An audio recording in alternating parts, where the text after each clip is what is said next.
Hello students, कैसे हैं आप सब। आशा करता हूं आप सब बेहतर होंगे। तो स्टूडेंट्स, पिछले वीडियोज में हम लोगों ने डिस्टेंस, डिस्प्लेसमेंट, स्पीड, वेलोसिटी और एक्सीलरेशन जैसे टॉपिक्स पर डिस्कशन कर लिया है और उन पर हमने कुछ क्वेश्चंस भी कर लिया है। और पिछले वीडियो में हम लोगों ने इक्वेशन ऑफ मोशन, जो 3 काइनेमेटिक इक्वेशन ऑफ मोशन है, उनको भी डिराइव कर लिया है। आज हम उन्हीं इक्वेशन ऑफ मोशंस को कैलकुलस के मेथड से डिराइव करने की कोशिश करेंगे। तो चलिए शुरू करते हैं। स्टूडेंट्स, हम एक मोशन मानेंगे कि कोई पार्टिकल है जो पॉइंट ए से पॉइंट बी तक चल करके गया है। जब पार्टिकल पॉइंट ए पर था तो उसकी वेलोसिटी थी u। जब पार्टिकल पॉइंट बी पर पहुंचा तो वेलोसिटी हो गई थी v। यहां पर टाइम था t बराबर 0, यहां पर टाइम था t बराबर t। तो इंफॉर्मेशन लेकर के हम डेरिवेशन शुरू करेंगे। तो एक्सीलरेशन को हम कैसे लिख सकते हैं? dv बाई dt लिख सकते हैं। एक्सीलरेशन dv बाई dt लिखा जाता है। अब अगर इस t को इधर ले आए तो क्या हो जाएगा? a dt बराबर dv। अब हम दोनों साइड इंटीग्रेशन करेंगे और इधर नीचे लिखेंगे इंटीग्रेटिंग बोथ साइड्स। दोनों साइड इंटीग्रेशन करेंगे तो इधर अगर इंटीग्रेशन करेंगे तो क्या बन जाएगा? a dt। इधर इंटीग्रेशन करेंगे तो क्या बन जाएगा? dv। अब हमको लिमिट्स भी रखनी पड़ेगी। तो लिमिट्स कहां से कहां तक रखना है? देखिए, एक्सीलरेशन तो हम कांस्टेंट लेके चलेंगे क्योंकि पूरा जो इक्वेशंस हम डिराइव कर रहे हैं ये कांस्टेंट एक्सीलरेशन के लिए ही डिराइव हो रहा है। तो एक्सीलरेशन तो बाहर आएगा। जो हमें लिमिट लगाना है dt में लगाना है। तो टाइम कहां से कहां जा रहा है? 0 से t तक जा रहा है। तो ये कहां से लगाएंगे? 0 से t। और वेलोसिटी में कहां से कहां तक लिमिट लगेगी? वेलोसिटी कहां से कहां तक जा रही है? u से v, मतलब इनिशियल वेलोसिटी u है, फाइनल v। अब अगर इसको हम सॉल्व करें तो a तो बाहर आ जाएगा। इंटीग्रेशन ऑफ dt क्या आएगा? t आएगा।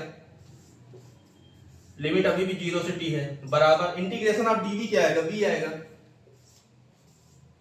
और लिमिट अभी भी u से v है।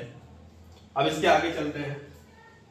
तो स्टूडेंट्स, a t को पहले अपर लिमिट रखेंगे फिर लोअर लिमिट। तो t माइनस 0 भाई, t में अपर लिमिट तो t माइनस लोअर लिमिट, तो t की जगह 0 रखना पड़ेगा, बराबर v में पहले अपर लिमिट रखेंगे v, फिर लोअर लिमिट रखेंगे और माइनस करेंगे u। तो ये बना। यहां से अगर हम सॉल्व करें तो क्या आएगा? ये 80 हो जाएगा, बराबर v माइनस u। इसको हम ऐसे भी लिख सकते हैं v बराबर u प्लस 80। ये u इधर आ जाएगा तो v बराबर u प्लस 80। ये है हमारा first kinematic equation of motion. First kinematic equation of motion. ये था इसका कैलकुलस के वे से डेरिवेशन। स्टूडेंट्स, फिर से हमें मानना पड़ेगा कि मोशन ए से बी तक हो रहा है। इनिशियल वेलोसिटी u है, फाइनल वेलोसिटी v है। अब यहाँ पर एक चीज हमें और मानना पड़ेगा कि इनिशियली जो डिस्टेंस ट्रेवल्ड है, मानेंगे यहाँ पर s बराबर 0 है, मतलब यहीं से पोजीशन हम नापना शुरू कर रहे हैं। और यहाँ पर s बराबर s हो जाएगा। यहाँ पर t बराबर 0 है, यहाँ पर हम टाइम को 0 लेकर के चल रहे हैं और यहाँ पर t बराबर t हो जाएगा। तो इस इंफॉर्मेशन के साथ अब हम काम करेंगे, अपना डेरिवेशन करेंगे। तो हम जानते हैं स्टूडेंट्स, वेलोसिटी का फार्मूला ये होता है ds बाई dt। इसको हम ऐसे भी लिख सकते हैं dx by dt। Velocity is equal to dx by dt होता है। तो यहां से हम इसको अगर dt को इधर ले आए तो क्या हो जाएगा? v dt is equal to the dx हो जाएगा। अब हम दोनों तरफ इंटीग्रेशन कर सकते हैं। Integrating both sides. दोनों साइड्स इंटीग्रेशन करते हैं। इधर आएगा v dt बराबर इंटीग्रेशन dx। अब लिमिट्स रखना पड़ेगा। तो dx मतलब डिस्टेंस कहां से कहां तक जा रहा है? 0 से s तक जा रहा है, मतलब 0 से s तक इंटीग्रेशन होगा। टाइम कहां से कहां तक जा रहा है? 0 से t तक जा रहा है, मतलब 0 से t तक इंटीग्रेशन होगा। और एक चीज और भी ध्यान रखनी है कि यहाँ पर v की जगह हम u प्लस 80 पुट करेंगे, क्योंकि हमारा फार्मूला भी निकल करके आया है v बराबर u प्लस 80। तो v की जगह u प्लस 80 पुट करेंगे तो यहाँ पुट कर देते हैं इंटीग्रेशन u प्लस 80 और dt हो जाएगा बराबर इंटीग्रेशन dx 0 से s, और ये पूरा हो जाएगा 0 से t। स्टूडेंट्स, अगर इसको हम सेपरेट करें तो 0 से t u dt हो जाएगा प्लस 0 से t ये a t dt। तो a तो कांस्टेंट ही है, एक्सीलरेशन हम कांस्टेंट मान के चल रहे हैं, तो यहाँ क्या हो जाएगा, टी डी टी हो जाएगा, वो बराबर 0 से s इंटीग्रेशन dx। इसको अगर हम सॉल्व करें तो u मतलब इनिशियल वेलोसिटी, तो इनिशियल वेलोसिटी तो हम फिक्स लेकर के चल रहे हैं ना कि यहाँ पर इतनी इनिशियल वेलोसिटी है, तो u तो फिक्स ही है, तो u बाहर आएगा। इंटीग्रेशन dt का होगा, तो dt का इंटीग्रेशन क्या होगा, t होगा, और इसमें लिमिट्स कहां से कहां है, 0 से t, प्लस एक्सीलरेशन बाहर रहेगा, कांस्टेंट है, t का क्या होगा, t²/2, और लिमिट 0 से t बराबर dx का इंटीग्रेशन क्या होगा, x, और लिमिट 0 से s। अब अगर हम इसको देखें तो ये हो जाएगा u t-0 upper limit minus lower limit plus a, और यहां क्या हो जाएगा, t²/2 -0 upper limit minus lower limit बराबर इधर क्या हो जाएगा, s-0 upper limit minus lower limit. अब स्टूडेंट्स ये बन जाएगा ut, ये बन जाएगा प्लस हाफ a t², देखिए हाफ और a बाहर ले लिया तो t² इधर बचा बराबर s, और यही हमारा फार्मूला है। फार्मूला कुछ ऐसे लिखा जाता है, s बराबर ut plus half a t²। यही हमारा second kinematic equation of motion है। अब हम लोग इसके बाद third kinematic equation of motion derive करेंगे। स्टूडेंट्स अब हम लोग अपना तीसरा इक्वेशन ऑफ मोशन डिराइव करेंगे, और इसमें भी हमको ये मान करके चलना पड़ेगा कि कोई पार्टिकल है जिसका मोशन यहां से शुरू होता है पॉइंट ए से और जाता है पॉइंट बी तक। पॉइंट ए पर पार्टिकल की वेलोसिटी u है और पॉइंट बी पर वेलोसिटी v हो जाती है। यहां पर टाइम 0 है, यहां पर टाइम t है, और यहां पर डिस्प्लेसमेंट 0 हम मान के चल रहे हैं, और यहां पर डिस्प्लेसमेंट s है। ये इंफॉर्मेशन लेकर के हम चलेंगे। यहां पर फिर से हमको वही एक्सीलरेशन का फार्मूला लगाना है, acceleration is equal to dv/dt। हम लोग जानते हैं एक्सीलरेशन क्या होता है, rate of change of velocity होता है। अगर इसको हम मल्टीप्लाई कर दें dx/dx से, तो इसमें कोई फर्क पड़ेगा, कोई फर्क नहीं पड़ेगा भाई, dx/dx 1 हो जाएगा और ये dv/dt एज इट इज रह जाएगा। अब इसको थोड़ा चेंज करते हैं, एक्सीलरेशन बराबर dv, इस dx को इधर ले लेते हैं dx, और इस dt को इधर ले लेते हैं। हमने dx इधर लिया, dt इधर लिया, इंटरचेंज कर दिया। अब अगर इसको हम देखें तो एक्सीलरेशन बराबर dv/dx, इसको एज इट इज रखने देते हैं, और dx/dt ये क्या होता है, dx/dt वेलोसिटी होता है। तो यहां से हमने एक नया फार्मूला एक्सीलरेशन के लिए निकाल लिया, एक्सीलरेशन बराबर v dv/dx। इसको आप लोग चाहें तो लिख भी सकते हैं, ये आगे हम लोगों को बहुत यूज आएगा। अब यहां से हम अपना आगे कॉन्सेप्ट शुरू करेंगे। इस dx को अगर हम इधर ले लें तो ये क्या बन जाएगा, a dx बन जाएगा, बराबर क्या हो जाएगा, v dv। अब यहां हम दोनों तरफ इंटीग्रेशन करेंगे, तो क्या लिखेंगे, इंटीग्रेटिंग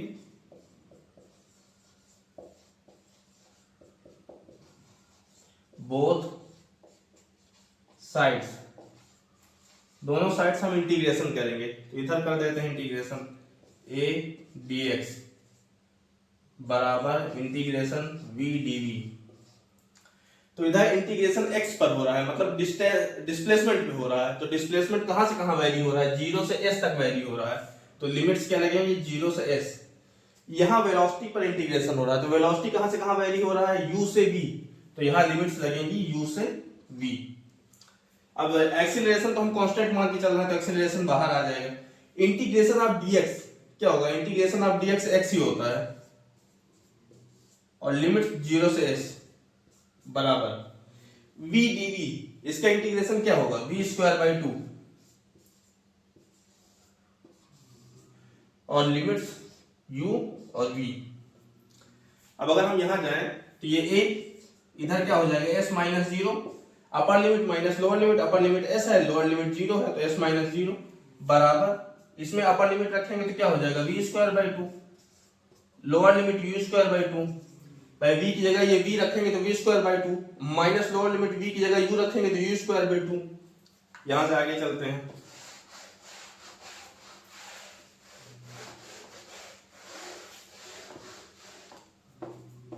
अब ये ए एस इसको लिख सकते हैं, ए एस बराबर, इसको हम लोग क्या लिख सकते हैं, V square minus U square upon 2 लिख सकते हैं। भाई डिनोमिनेटर कॉमन है तो इसको मतलब नीचे एक कॉमन ले लेते हैं।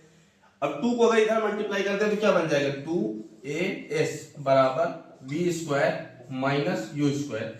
इस यू स्क्वायर को इधर ऐड कर देते हैं, यू स्क्वायर प्लस 2as बराबर वी स्क्वायर। और यही इक्वेशन है, इसको ऐसे लिखा जाता है, वी स्क्वायर बराबर यू स्क्वायर प्लस 2as। ये है third kinematic equation of motion, kinematic equation of motion. तो तीनों काइनेमेटिक इक्वेशंस ऑफ मोशन हमने डेराइव कर लिया और एक कैलकुलस के मेथड से हमने डेराइव किया है। इसके पहले नॉर्मल मेथड से हम लोग ऑलरेडी डेराइव कर चुके हैं। अब हमारा नेक्स्ट टॉपिक है फ्री फॉल।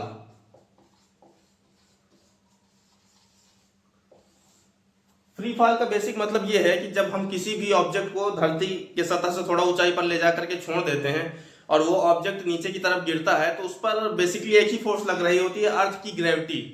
तो मतलब फ्री फॉल का मतलब यही है कि अगर किसी भी बॉडी पर कोई अन्य फोर्स नहीं लग रही है, सिर्फ उसका जो मोशन है एक ही फोर्स से गवर्न हो रहा है और वो फोर्स है ग्रेविटी की फोर्स, तो ऐसे ऑब्जेक्ट के मोशन को हम फ्री फॉल कहते हैं कि मतलब फ्रीली फॉल हो रहा है, उस पर और कोई फोर्स ही नहीं लग रही, सिर्फ धरती अपनी तरफ उसको घसीट रही बस। तो फ्री फॉल का यही बेसिकली मतलब है। इसकी हम लोग डेफिनेशन लिख लेते हैं, when we drop any object from some height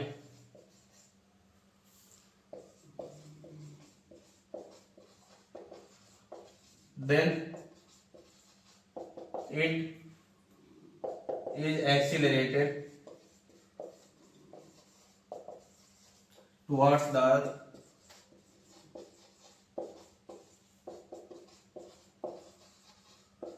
if we neglect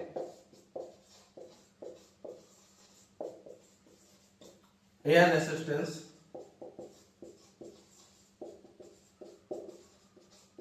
then we say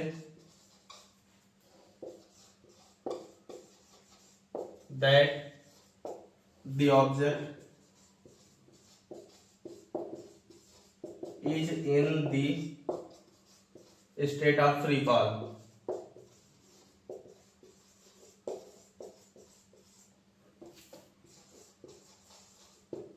क्या definition, when we drop any object from some height, जैसे मान लो मैं इस मार्कर को यहां से छोड़ दूं तो नीचे सरफेस पर गिरेगा, then it is accelerated toward the earth, तो धरती उसे, कोई भी ऑब्जेक्ट है धरती की सरफेस से ऊपर से छोड़ेंगे तो धरती की जो ग्रेविटी है वो उसे अपनी तरफ खींचती है। और अगर हम एयर रेसिस्टेंस, जो एयर हमारे वातावरण में मौजूद रहती है, अगर इसके रेसिस्टेंस को हम नेग्लेक्ट कर दें तो बेसिकली एक ही फोर्स, कोई चीज को हम ड्रॉप करते हैं उसमें बेसिक एक ही फोर्स लग रही होती है, अर्थ की ग्रेविटी। जब उस फोर्स के तहत ही मोशन हो रहा होता तो ऐसी स्टेट को हम लोग फ्री फॉल कहते हैं।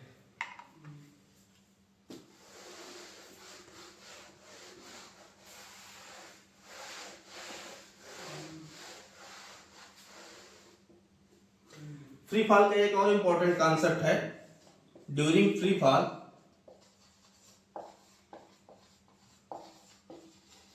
Acceleration is always constant.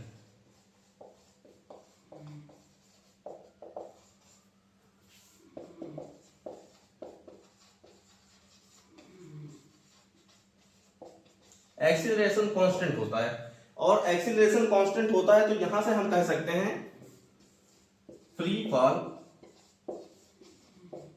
is motion with uniform acceleration।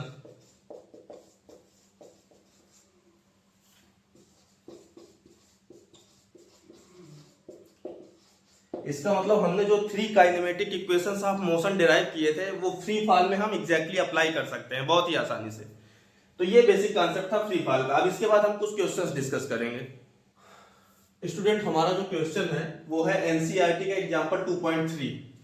इसमें पूछा गया है a ball is thrown vertically upwards with a velocity of 20 metre from the top of a multi storey building.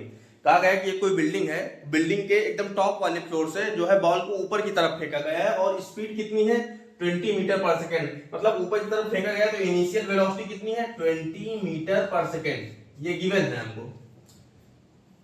The height of the point from where the ball is thrown is 25 metre from the ground, मतलब जो multi storey building है, मान लो building की कुछ height है, तो जो height है वो हमको दिया है, कितना है 25 मीटर, 25 मीटर की हाइट हमको दी है।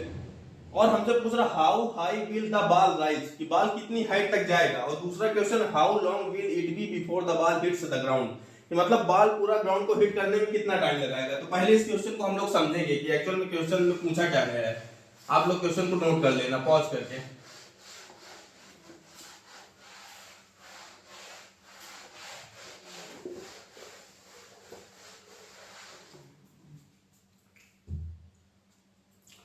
तो क्या है कि हमारे पास एक कोई मल्टी स्टोरी बिल्डिंग है, इस मल्टी स्टोरी बिल्डिंग के टॉप पे यहां से एक बॉल फेंका गया ऊपर की तरफ, उसकी वेलोसिटी कितनी है 20 मीटर पर सेकेंड, इस वेलोसिटी से ऊपर की तरफ फेंका गया। अब ऊपर की तरफ फेंका गया तो इसका मोशन कुछ ऐसे होगा, जाएगा और फिर वो नीचे भी आएगा। तो सबसे पहली बात, और हाँ हमको ये हाइट भी दी हुई है 25 मीटर, कि ये जो बिल्डिंग की हाइट है 25 मीटर हमको दी हुई है। तो भाई ये बॉल जो है यहां से राइज होगा और एक टॉप पोजीशन तक जाएगा और फिर वहां से सीधा फॉल होगा और सतह पर आकर के टकराएगा। तो सबसे पहले तो हमसे पूछा गया है कि यहां से यहां तक की डिस्टेंस कितनी है।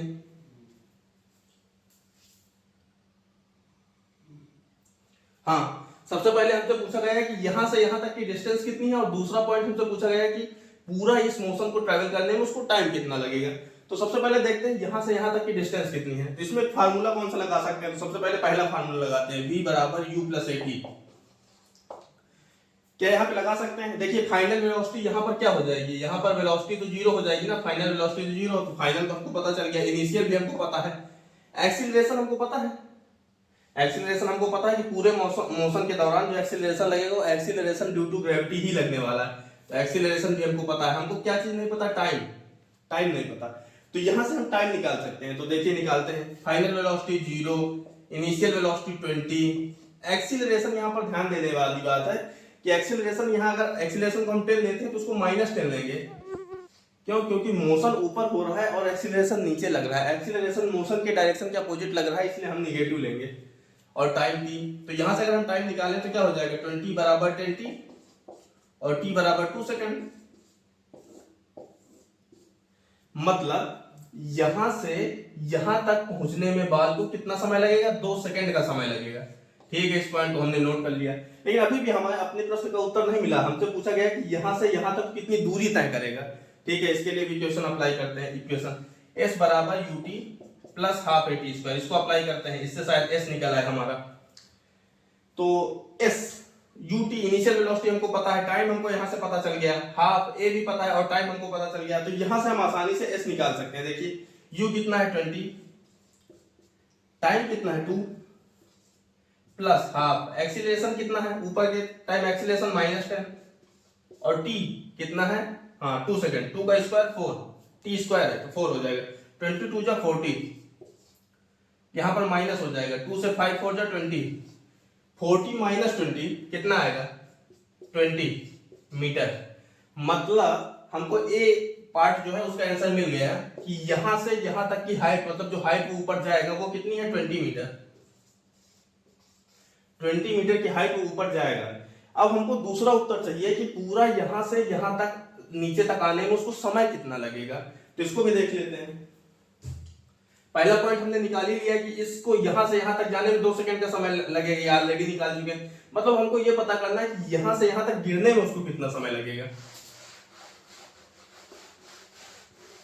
इसके लिए भी एक बार ये वाली इक्वेशन लगाते हैं, v बराबर u plus A T.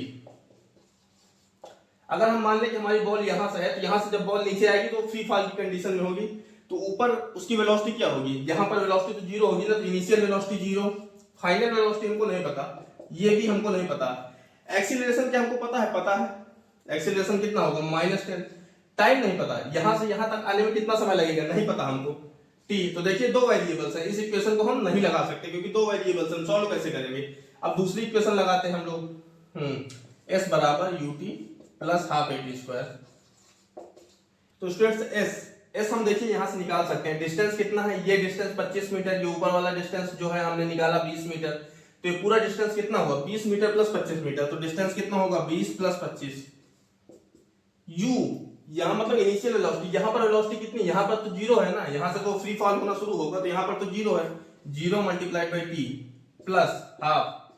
Acceleration यहाँ पर पॉजिटिव लेंगे हम लोग, क्योंकि जिधर मोशन है मोशन नीचे की तरफ हो रहा है और एक्सीलरेशन ड्यू टू ग्रेविटी भी नीचे की तरफ है, तो एक्सीलरेशन पॉजिटिव लेंगे मतलब 10 और टी स्क्वायर, इस टी को हमें निकालना है। तो यहां से देखते हैं 25 प्लस 20 45, 0 मल्टीप्लाइड बाई टी 0, ये 2 से 5 बार जाएगा 5 टी स्क्वायर, मतलब हमको मिला क्या 45 बराबर 5 टी स्क्वायर। ये 5 इधर ले आए तो क्या बन जाएगा 9 बराबर टी स्क्वायर।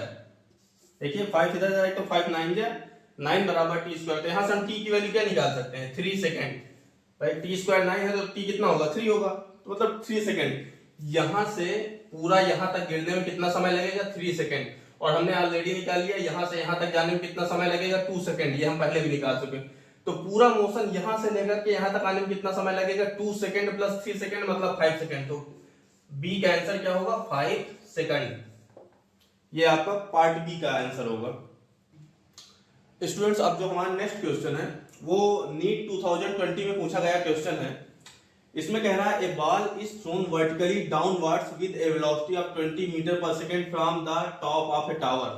कोई टावर है, सपोज दैट ये कोई टावर है, तो कह रहा है कि thrown vertically downwards with the velocity of 20 metre per second from the top of the tower. मतलब यहां पर कोई आदमी खड़ा है और यहां से नीचे की तरफ बॉल को फेंकता है, और किस स्पीड से फेंकता है 20 मीटर पर सेकेंड ये दिया हुआ, और नीचे की तरफ इस स्पीड से ऐसे फेंकता है बॉल को। It hits the ground after some time with a velocity of 80 metre per second. हम लोग जानते हैं ऊपर से नीचे आएगा तो वेलोसिटी कुछ बढ़ेगी, तो यहां जब ये हिट करता है ग्राउंड को तो यहां पर वेलोसिटी हो जाती है 80 मीटर पर सेकेंड। नीचे आने पर वेलोसिटी उसकी बढ़ती है धीरे धीरे। Height of the tower is, हमको बताना है कि हाइट कितनी है टावर की, टावर की हाइट हमको बताना है। तो इसके लिए देखिए सिंपली हम इसमें इक्वेशन ऑफ मोशन लगा सकते हैं। एक हमारे पास इक्वेशन ऑफ मोशन है v स्क्वायर बराबर u square plus 2as। Simply इसी इक्वेशन पर बेस्ड है पूरा क्वेश्चन। फाइनल वेलोसिटी हमको दी है 80, इनिशियल वेलोसिटी हमको दी है 20, एक्सीलरेशन हमको पता है नीचे की तरफ लगेगा 10 metre per second square. S निकालना है, हम आसानी से निकाल सकते हैं, मतलब कोई दिक्कत नहीं। चलिए अब हम निकालते हैं इसको फार्मूले में रख करके।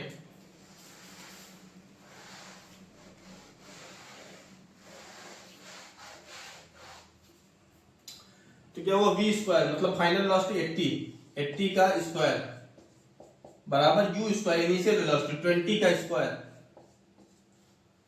Plus 2a। हमको देखना पड़ेगा यहाँ पॉजिटिव लेना है कि नेगेटिव लेना है।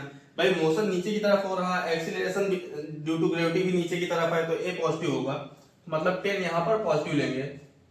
और s ही हमको निकालना है, तो s ऐसे ही रखेंगे। 80 का स्क्वायर कितना होगा 6400, 20 का स्क्वायर कितना होगा 400 प्लस 10 टू जा 20 और ये s इसको एज इट इज रखेंगे।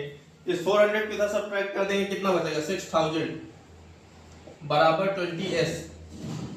अब हमको s की वैल्यू चाहिए तो हम क्या करेंगे, s को इधर लिखेंगे और ये क्या हो जाएगा 6000 अपॉन 20। अगर 20 से करें तो ये 3 बार जाएगा, मतलब ये 300, मतलब s जो आया डिस्टेंस वो 300 मीटर्स निकल करके आया, क्योंकि हमें जितनी वैल्यूज दी हैं वो मीटर और सेकंड में दी हुई है, तो 300 मीटर्स निकल करके आया। तो हमारा सी ऑप्शन जो है 300 मीटर ये करेक्ट ऑप्शन है, ये एग्जैक्टली करेक्ट ऑप्शन है। ये हमसे पूछा गया था कि यहां से लेकर के यहां तक की हाइट बताना है। इनिशियल वेलोसिटी दी है, फाइनल वेलोसिटी दी है, एक्सीलरेशन भी पता है, एस हमको निकालना है, और इस वाले फार्मूले से हम आसानी से निकाल सकते थे v स्क्वायर बराबर u स्क्वायर प्लस 2as। इसमें सिर्फ हमको वैल्यूज पुट करनी है और एक का सिंबल पुट करना है, बस बाकी सब काम आसान है। स्टूडेंट्स अब जो हमारा नेक्स्ट क्वेश्चन है वो AIPMT 1989 में पूछा गया क्वेश्चन है, और इसमें कह रहे हैं what will be the ratio of distance moved by A freely falling body from rest in 4th and 5th seconds of journey. पहले तो इस क्वेश्चन को हम लोग समझेंगे। इसमें कह रहा है कि सपोज दैट यहां से कोई बॉडी छोड़ी गई, वो बॉडी ऐसे नीचे की तरफ जाएगी, तो जैसे ही बॉडी छोड़ी गई तो यहाँ पर टाइम क्या है t बराबर 0 है। अब कुछ दूर बॉडी चलेगी, फिर वहां पर t बराबर 1 हो जाएगा। तो यहाँ पर ऑब्जेक्ट का मतलब यहाँ पर जब ऑब्जेक्ट यहाँ पर पहुंचे तो टाइम 1 सेकेंड हो गया, तो इस दौरान चली गई दूरी जो है उसको कहते हैं फर्स्ट सेकेंड में चली गई दूरी। अब यहां से फिर यहां तक कुछ दूरी चलेगा, यहाँ पर टाइम बराबर 2 हो जाएगा। भाई यहाँ t बराबर 0 था, यहाँ t बराबर 1 हुआ, यहाँ पर t बराबर 2 हुआ, तो इसको कहते हैं फर्स्ट सेकंड में चली गई दूरी। इसमें सेकंड में चली गई दूरी, फिर थर्ड सेकंड, फिर फोर्थ सेकंड, फिर फिफ्थ सेकंड, ऐसे ही अलग अलग सेकंड में अलग अलग दूरी तय होगी। तो वही हमको निकालना है, हमको बताना है कि फोर्थ सेकंड और फिफ्थ सेकंड की जो दूरी है उसका रेशियो बताना है। तो ये सेकंड हो गया, यहाँ पर थर्ड t बराबर 3 यहाँ कुछ आएगा, यहाँ कुछ t बराबर 4 आएगा और यहाँ नीचे कुछ t बराबर 5 आएगा। तो हमसे कहा है कि ये जो दूरी t बराबर 3 से t बराबर 4 के बीच में जो दूरी तय की गई वही तो फोर्थ सेकंड में चली गई दूरी है, और t बराबर 4 से t बराबर 5 के बीच में जो दूरी चली गई वो फिफ्थ सेकंड में चली गई दूरी है।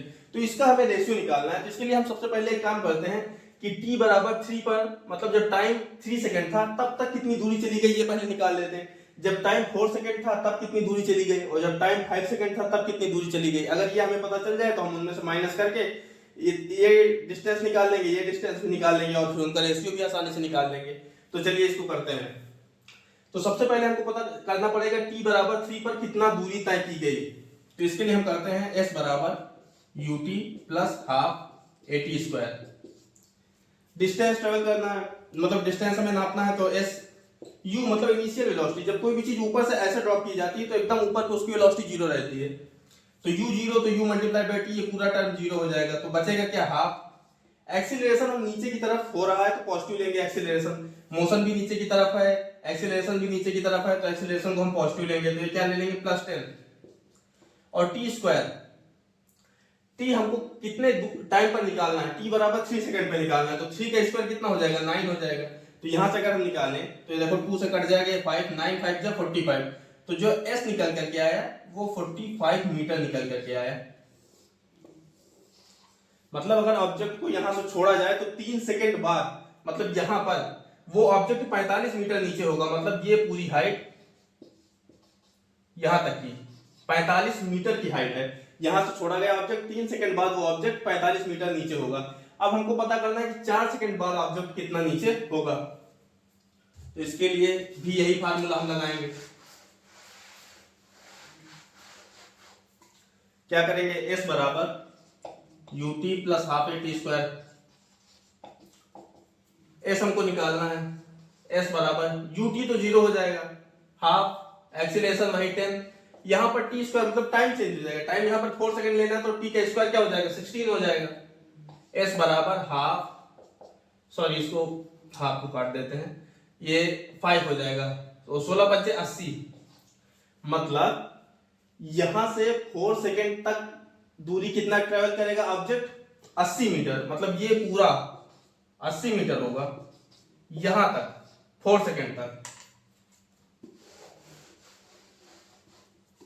अब हमको t बराबर 5 सेकंड तक जाना है, तो यही फार्मूला s ut 0 है पूरा प्लस हाफ एक्सीलरेशन 10 और t हमने कितना लिया, अब 5 सेकंड लिया। तो मतलब 5 का स्क्वायर 25, 2 से कितना जाएगा, ये 5 जाएगा, 25 5 जा 125, s बराबर 125 मीटर। मतलब जब 5 सेकंड में ऑब्जेक्ट यहां पहुंच गया इस लेवल पर, तो यहां से यहां तक की जो पूरी डिस्टेंस है वो 125 मीटर है, यहां से यहां तक की।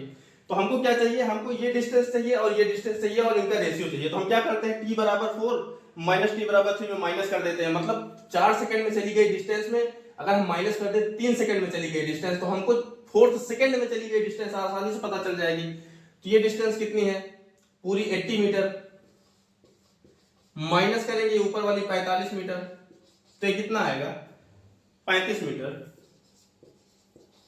मतलब 4th सेकंड में डिस्टेंस ट्रेवल किया गया 35 मीटर, 4th सेकंड में 35 मीटर डिस्टेंस ट्रेवल किया गया।